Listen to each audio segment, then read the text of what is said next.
Hello, sir. May I ask you a short question? We always hear two completely opposite pieces of advice. One side says you should chase money, the other says money doesn't matter. So where's the truth? Today I met a man who seems to have a very interesting answer. Hi, everyone. I'm 71 years old. When people see me walking on the road these days, they usually assume I'm some kind of hermit or wandering monk because I walk a lot, I carry a small backpack, and I live a pretty simple life. But honestly, most of my life wasn't like this at all. I used to live just like everyone else. I worked, tried to make money, worried about bills, took care of my family, paid rent, paid for the car, and for many years, I believed that if I could just make a little more money, life would probably get easier. Well, I still remember something very clearly from when I was in my early 30s. Back then, I was working as a mechanic at a small auto garage. One afternoon, my wife's old car broke down in the middle of the road, and at that time, I had a little over $100 in my bank account. Not enough to fix it. I had to call my boss to tow the car back to the shop and borrow some money from him just to get it running again. I remember standing there in the garage with grease all over my hands, the smell of gasoline and hot metal still in the air. My boss looked at me for a second and said, half joking, half serious, "You fix cars for a living, and you can't even fix your own?"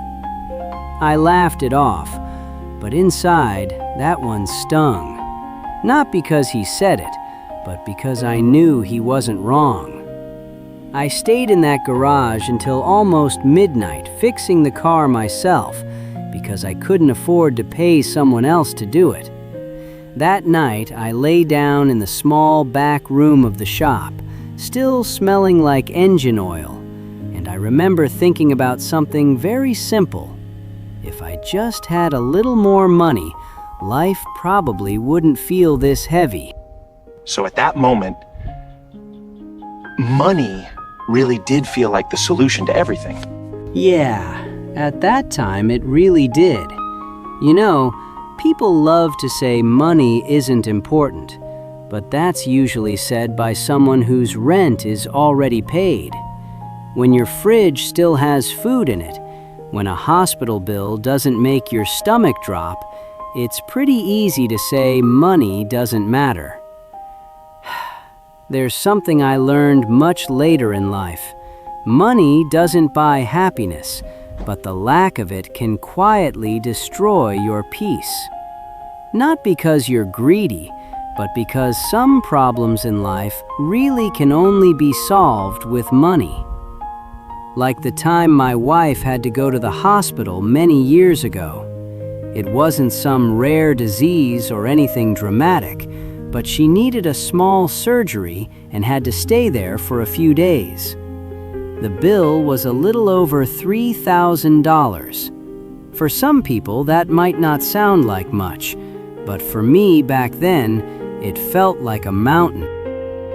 I remember running around everywhere trying to put the money together. I sold a couple things from the house, borrowed from friends, worked extra shifts, and eventually I had to go see a guy I knew who lent money. He sat behind this old wooden desk, slowly signing papers while looking at me with this little smile that didn't feel friendly at all. Then he said something I've never really forgotten. He said, "You should probably learn how to make money before starting a family." I knew he was humiliating me, but I just nodded. That must have been hard, having to swallow that just to take care of your wife. Yeah, it was. Honestly, there are moments in life when your pride has to step aside for someone you love. It took me almost 2 months of working late nights to pay that money back. But the day I finally held that hospital bill marked paid, I sat in my car for a long time. I wasn't celebrating or anything like that. It was just this quiet feeling, like a huge weight had finally been lifted off my chest. So whenever people ask me if money matters, I usually say this: money isn't everything, but there are some worries in life that only money can solve. So later, when you finally started making more money, did life actually get better? Well, yes, and no. Later in life, I opened a small repair shop of my own, and things went well. Slowly, the problems I used to have disappeared. I didn't worry about rent anymore, didn't panic over car repairs, didn't lose sleep over unexpected bills. But then, something else happened. One evening after work, a friend of mine and I were sitting together drinking beer. He was much wealthier than I was. Big house, big business, nice cars. But I remember him staring at the beer can in his hand and saying something I still think about today. He said, "I can buy almost anything, except a good night's sleep." And that was the moment I started to understand that some problems in life simply cannot be solved with money. So that's when you started seeing money differently? Yeah, that's when I began to see things a little more clearly. It seemed to me that there are 3 kinds of problems connected to money. The first kind is the kind money can solve. Rent, fixing your car, medical bills, sending your kids to school. Those are real problems. The second kind is the kind money cannot solve. Losing someone you love, your health fading with age, loneliness when the house becomes quiet. And then there's the third kind, the problems created by chasing money itself. When you start comparing your life with someone else's, when you think having a little more will finally make you satisfied, when success turns into endless ambition, that's when money stops being a tool and slowly becomes your master. But most people would say, if you already have money, why not keep chasing more? I used to think that way too. When my repair shop started doing well, I wanted to open another one, and then another. I told myself it was for my family. But one night after closing the garage, everything was quiet except the hum of the air conditioner. I was sitting alone on this old wooden chair and suddenly realized something strange. I had spent almost 40 years chasing money, and I asked myself a question that made me uncomfortable. Was money serving me, or was I serving it? There's a sentence I wish I had understood earlier in life. Money is a wonderful servant, but a terrible master. A few years later, I began changing my life. I sold most of my business, slowed down, started walking more, needing less, and I discovered something interesting. Once the problems that money can solve are already solved, you actually don't need very much of it to live peacefully. My wife passed away many years ago.